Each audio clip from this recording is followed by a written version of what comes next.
Positive atheism Hindi channel प्रेक्षकों को स्वागत। आज से मैं आपको सरस्वती गोरा जी द्वारा लिखी हुई गोरा के साथ मेरा जीवन पुस्तक के बारे में बताना चाहती हूँ। मेरे बचपन की एक और बात मुझे आज भी अच्छी तरह याद है।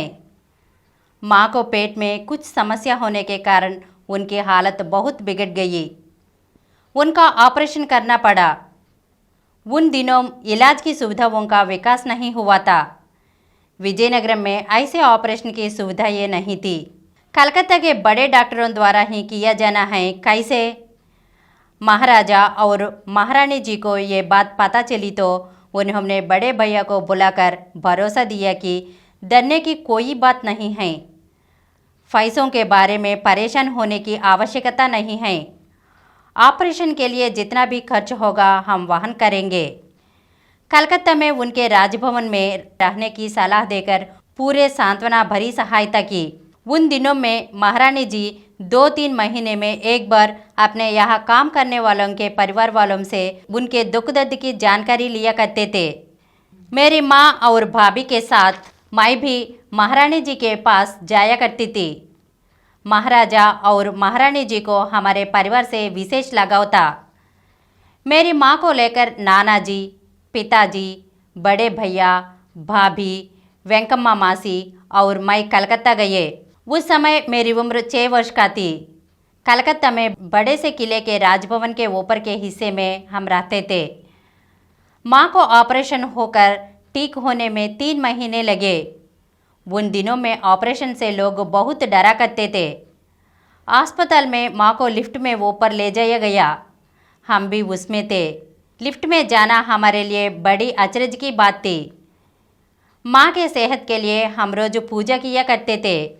विजयनगरम के महाराजा जी ने सिफारिश कर भेजा, इसलिए सभी डॉक्टर माँ के ऑपरेशन में बड़ी सावधानी करती। ऑपरेशन के बाद माँ को हम पूरी सेहत के साथ वापस ले आए।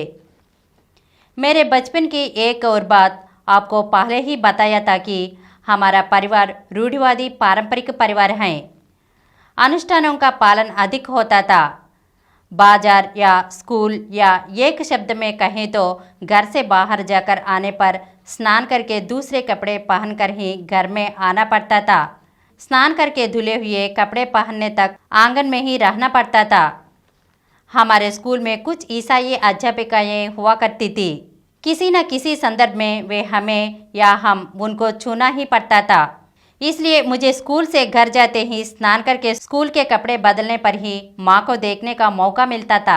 मैं ये सब आपको इसलिए बता रही हूँ क्योंकि आगे चलकर मैं नास्तिक बनने पर मैं कैसे वातावरण से आकर नास्तिक विचारों को स्वीकार किया, पाठकों को भली भांति समझ में आ सके। बचपन में मुझ पर रूढ़िवादी हिंदू परंपराओं का प्रभाव बहुत अधिक था। धन्यवाद।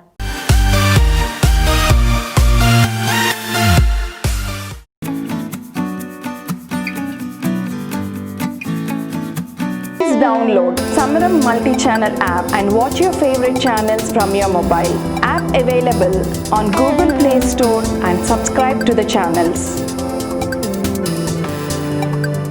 For more videos, please subscribe to this channel Positive Atheism and activate the bell icon.